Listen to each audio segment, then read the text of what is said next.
Iskandari bahwasanya amal itu adalah segala sesuatu perbuatan baik jasad ataupun hati lah intinya. Nah itu disebut amal menurut kitab Al-Hikam. Barangkali menurut kitab lain apa-apa ya itu macam-macam karena dilihat dari sudut pandang gitu Pak. Sudut pandang malah jangan heran ketika definisi ini menurut ini menurut ini itu contoh aja Pak. Ini saya misalkan kayak gini lah, mungkin apa ya, saya misalkan belajarnya huruf, ketika saya lihat ini mungkin akan mengatakan huruf apa ini Pak? Alif. Kalau bahasa Arab. Kalau misalkan bahasa kita Indonesia ini huruf apa? Misal kayak saya kayak gini lah, I kan ya Pak? I apa? I besar. Bisa juga iman kecil. Bisa L kecil. Itu menurut huruf. Kalau menurut angka Pak, satu. Menurut simbol ada yang mengatakan bahwasanya kalau kayak gini ini simbol tauhid artinya. Itu banyak sekali macam-macam. Kalau menurut ilmu komputer ini zat angka gini aja banyak sekali simbol ini, program ini, coding ini, macam-macam. Itu sudut pandang Pak. Kalau misalkan saya belajarnya hanya huruf, saya mengatakan ini, wah ini nih huruf I. Masalah Mas Tepi mengatakan, oh ini angka 1.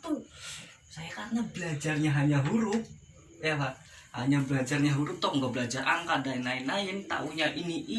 Ketika Mas Tepi ngomong 1, maka saya gampang menyalahkan Mas Tepi. Oh ini nih angka, ini nih huruf I, bukan angka 1, bukan apa. Kalau saya lagi bilang, oh ini lambang tauhid, yang nggak pernah belajar masalah lambang mungkin, wah jangan-jangan bocah apa itu kayak gini kok lambang tauhid. Itu banyak macam-macam. Itu tentang sudut pandang. Makanya jangan heran bahwasanya ketika ada orang macam-macam definisi atau lain-lain pengertian atau apa, jangan mudah menyalahkan ini satu. Barangkali kita sering menyalahkan orang ini itu padahal ilmu kitanya yang kurang. Banyak Pak sholat jalan Allah Akbar, ada yang di sini nih, ada yang di sini, ada yang malah gini. Wah, tuh kesini, bahkan yang gini ada macam-macam. maaf makanya dulu itu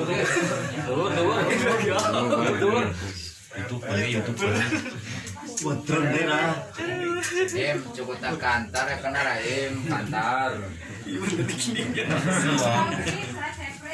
dia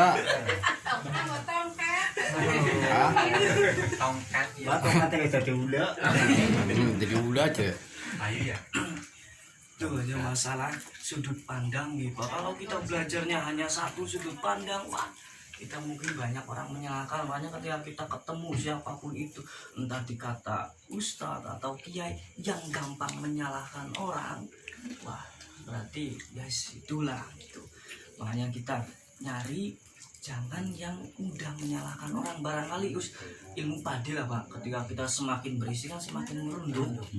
Kita aja ke anak kecil Bang Abutan ya, anak kecil kan gampang sekali menyalahkan gitu.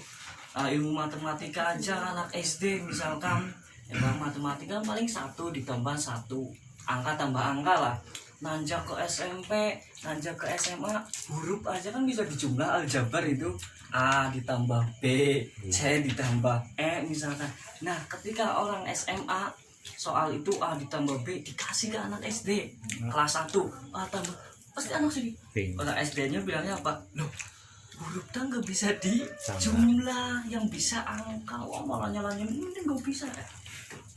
Berarti orang yang menyalah-nyalakan, nah itu sebenarnya. Nah, ketika kita lihat orang sholatnya seperti ini atau seperti ini gini, mungkin ada tuntunannya masing-masing, hanya saja kita belum paham ke arah situ. Tahiyat juga saya yakin pernah ada yang langsung teng ya, ada yang asyhadu alla ilaha illallah baru gini, ada yang muter macam-macam. Itu ya ada tuntunannya. Mazhabnya apa, kita mazhab Syafi'i, Hambali, Hanafi, macam-macam. Yang jelas itu ya ada tuntunannya, ada hadisnya semacam.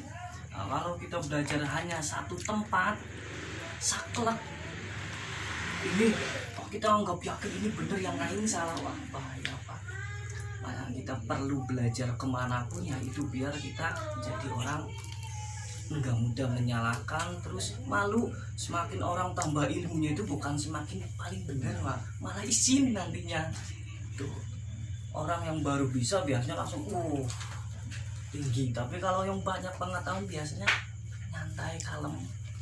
Tuh nyawanya itu tentang, kembali lagi ke masalah kemarin yang kita sudah bahas, bahwasanya amal itu adalah segala sesuatu yang dilakukan oleh jasad maupun hati, itu amal, perbuatan lah apapun itu. Nah amal yang mendatangkan pahala disebut taat. Ketika amal yang mengundang dosa berarti itu maksiat. Kemudian kita akan bahas amal yang baiknya saja. Kemarin kita bahas ada amal yang baik itu, dan kita ibadah kepada Allah Subhanahu wa Ta'ala itu ada tahapannya. Yang pertama kemarin kita paham, mudah dijelaskan masalah syariatnya dulu kita perbaiki. Apa itu syariat? Syariat itu amal untuk membaguskan atau memperbaiki badan kita. Gimana caranya mulut biar bagus, gimana mata biar bagus, gimana telinga biar bagus. Artinya bukan ditambahi anting-anting atau matanya dibersihin ya Pak. Artinya mata biar bagus gimana lah. Jadi jangan ya. Tuh ya jasmani ya rohaninya. Nah mulut biar bagus gimana caranya? Jangan berkata-kata yang kurang enak didengar.